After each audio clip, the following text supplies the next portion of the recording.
За сайн байцгаана уу хүүхдүүдээ. Математикийн хичээл эхлэхэд бэлэн боллоо. Дэвтэр номоо бэлтгээд багштайгаа хамтраад хичээлээ хийцгээе. За бидний өнөөдрийн хичээлийн үзэх сэдэв маань гишүүдийн хамаарлаар бодлого бодох. За дараах зургийг ажиглаарай хүүхдүүдээ.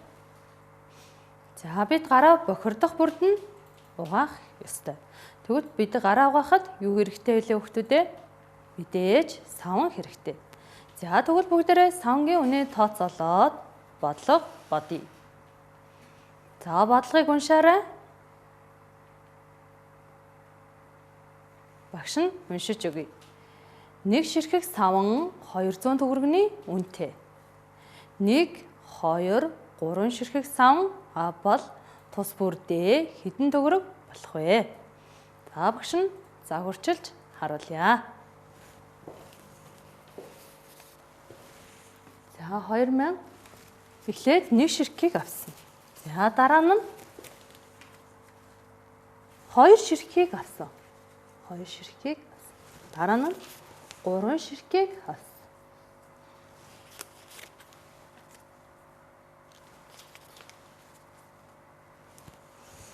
За эхлээд нэг ширхгийг авахад 2000 төгрөг төлсөн юм байна.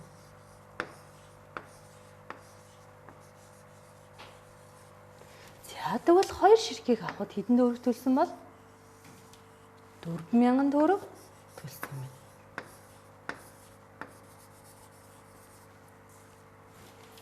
Гурван ширхгийг авахд 6000 төгрөг төлсөн байна. За одоо бүгдээрээ энэ загвараа харж байгаад хүснэгтэнд бичье. Нэг бүрийн үнэ нь хэдэн төгрөг гэлээ хүүхдүүдээ? 2000 төгрөг.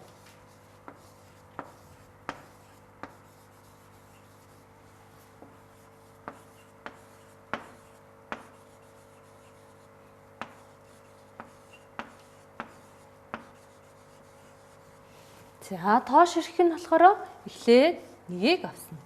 Дараа нь 2-ыг авсан. Тэгээд 3-ыг авсан. За нийт үнийг нь олохдоо 2000-ыг 1-ээр үржүүлье. Тэгвэл 2000 гарах юм байна.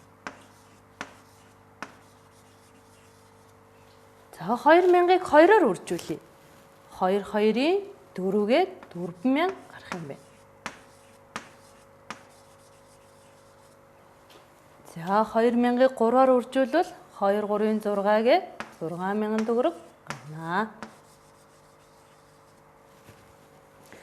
За одоо бүгдээрээ тоо ширхгээс хамаарат нийт үн хэрхэн өөрчлөгдөж байгаа бүгдээрээ тоон шулуун дээрээ харъя.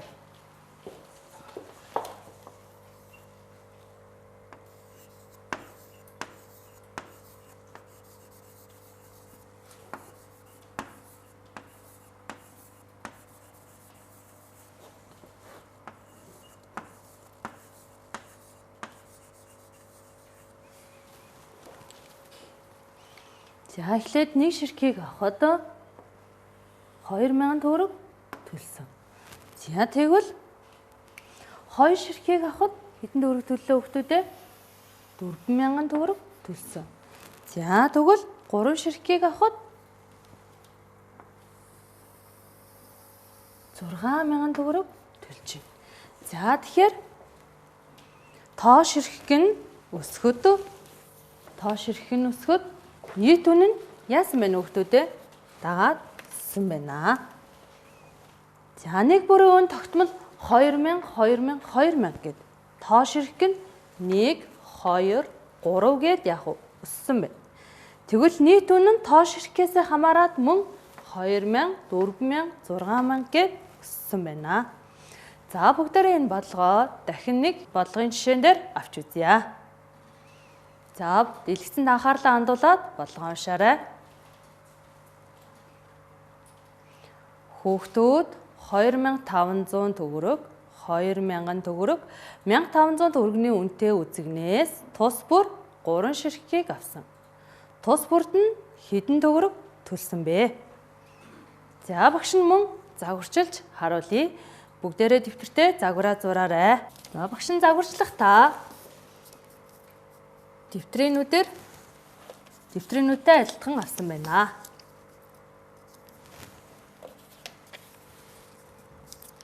Та нар ч гэсэн зурагтаа ингэж авч болох юм байна шүү хүүхдүүдээ.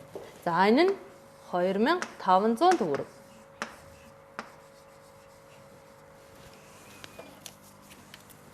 За дараа нь 2000 төгрөгийн үзэгнээс мөн 3-ыг авсан. За энэ нь 2000 төгрөгийн үнэтэй үзэг гэж бодъё.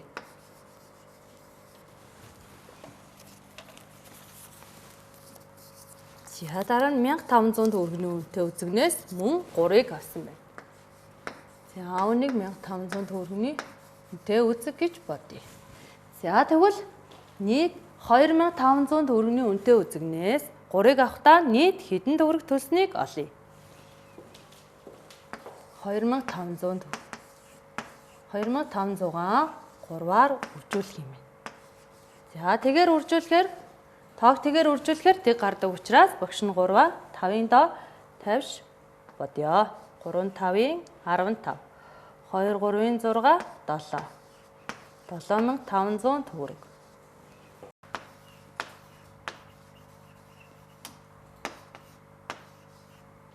За 2000-ыг мөн 3-аар үржүүлье. 6000 төгрөг. За 1500 төгрөгийг 3-аар үржүүлье.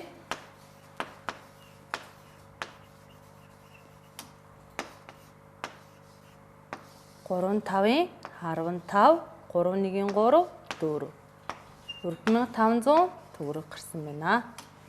За үнийг ажиглая бүгдээрээ 2500 гэхээс 3 ширхгийг. 2000-аас мөн 3 ширхгийг авсан байна. 1500 гэхээс мөн 3 ширхгийг авсан байна. За тэгвэл нэг бүрийн үнэ нь өөр үнэтэй байна. Тоо ширхэг нь харин ижилхэн байна. Тоо ширхэг тогтмол үед нийт үн хэрхэн өөрчлөгдөх нь нэг бүрийн үнээс хамаарч байна. Нэг бүрийн үнэ нь 2500, 2000, 1500 гэд буурсан байна. Харин тэгтэл нийт үнэ нь мөн 7500, 6000, 4500 гэд буурсан байна. За одоо өнөөдрийнхөө сурсан мэдлэгийг ашиглаад бүгдээрээ өөр төрлийн бодлого бодъё. За дэлгэцэнд анхаарлаа хандуулад бодлогоо уншаарай хүүхдүүдээ. Тэгш өнцгтийн урт нь 8 см, өргөн нь 2 см бол талбай хэмжээг олоорой гэсэн бодлого байна. За би тэгш өнцгтийн талбай хэмжээг хэрхэн олдог вүлээ? Зүйтэй урт өргөн 2-аа үржүүлээд олдог байна. За тэгвэл дараагийн зургийг ажиглаарай хүүхдүүдээ. Урт нь хэвээрээ 8 см, харин өргөн нь 3 см, 4 см гээд нэмэгдсэн байна. За хүүхдүүдээ талбай хэмжээгээ олоод талбай хэмжээ нь хэрхэн өөрчлөгдөж байна вэ? Дүгнэлт гаргаарай. За бүгдээрээ бодсноо шалгая. Урт нь тогтмол 8 см. Харин өргөн нь 2, 3, 4 см гээд нэмэгдсэн байна. За тэгвэл талбай хэмжээ нь 16 см квадрат, 24 см квадрат, 32 см квадрат гээд мөн нэмэгдсэн байна.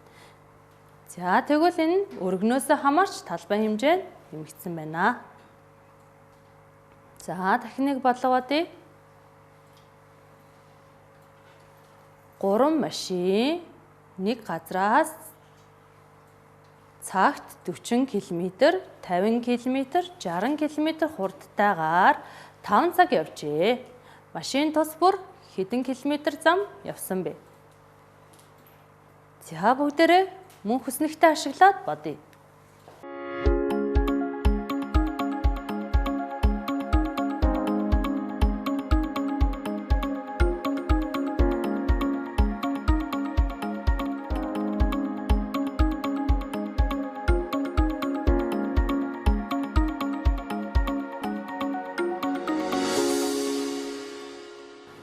За бүгдээрээ энэ бодлогоо хүснэгтээ ашиглан бодъё.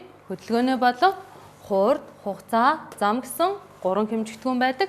Эдгээр хэмжигдэхүүнээ ашиглан бодлого бодно.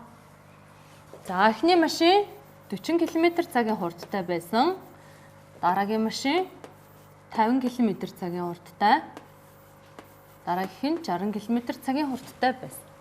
За тэгвэл хугацаа нь бүтээр ээжлэг нь 5 цаг явсан.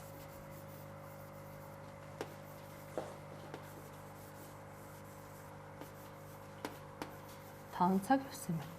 За тэгвэл замаа хэрхэн олох вэ хүүхдүүдээ? Хурдаа, хугацаанд үржүүлж олно. За тэгвэл 40 км-ийг 5-аар үржүүлье. 200 км. За 50 км-ийг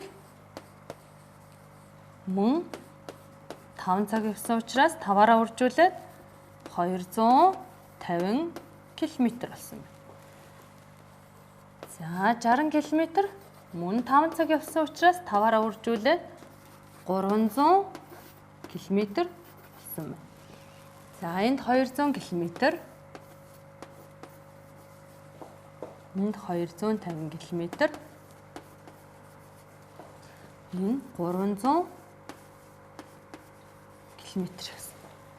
За тэгвэл энэ хүснэгтэй ажиглая хүүхдүүдээ. Хугацаа нь ясна? Тогтмол 5 цаг байна. Тэгвэл зам нь 200, 250, 300 км гээд яасан байна хүүхдүүдээ? Өссөн байна. За тэгвэл энэ яагаад өссөн? Юунаас хамаарч өсөж байгаа юм бол? Зүйтэй хурднаас хамаарсан байна. 40 км, 50 км, 60 км гээд хурд нь нэмэгдсэн байна.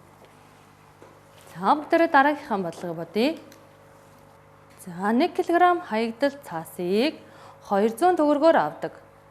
4А анги 30 кг, 4B анги 32 кг, 4V анги 35 кг хаягдал цаас цуглуулж тушаа.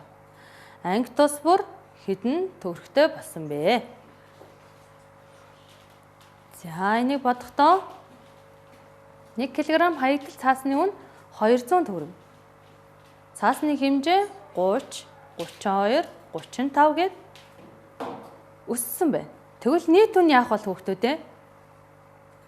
Зүйтэй 6000, 6400, 7000 гээд мөн өссөн байна.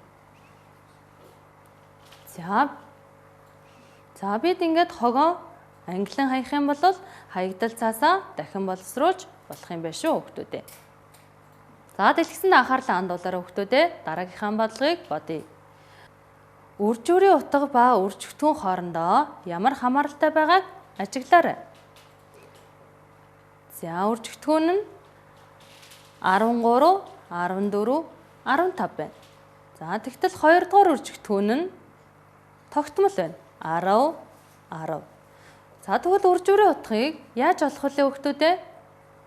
13-ыг 10-аар үржүүлж бол. 13-ыг 10-аар үржүүлээд 130. 14-ийг 10-аар үржүүлэхээр 140. 15-ыг 10-аар үржүүлээд 150 гарсан байна. Тэгвэл үржигдэхүүн нь 13, 14 гээд нэмэгдэхэд үржүүрийн утга нь 130, 140, 150 гээд мөн нэмэгдсэн байна. За тэгвэл нэгдүгээр үржигдэхүүн нь 25, 25 гээд тогтмол байна. Хоёрдугаар үржигдэхүүн нь 1, 10, 100 гээд мөн яасан байна хүүхдүүдээ? Нэмэгдсэн байна. Тэгвэл үржүүрийн утга нь яах вэ? Хоёрдугаар үржигдэхүүнээс хамаараад үржүүрийн утга нь мөн нэмэгдэх. 25, 250, 2500 гээд нэмэгдсэн байна. За тэгвэл өнөөдрийнхөө хичээлийг дүгнэхэд үржигдэхүүн өсгөд үржүүрийн утга дагаж өсөж байгаа тул үржигдэхүүн ба үржүүрийн утга хоёр хоорондоо шууд хамааралтай байна. Гэрийн даалгавар сурах бичгийн хуудас 44 246 дугаар дасгалыг хийж ирээрэй.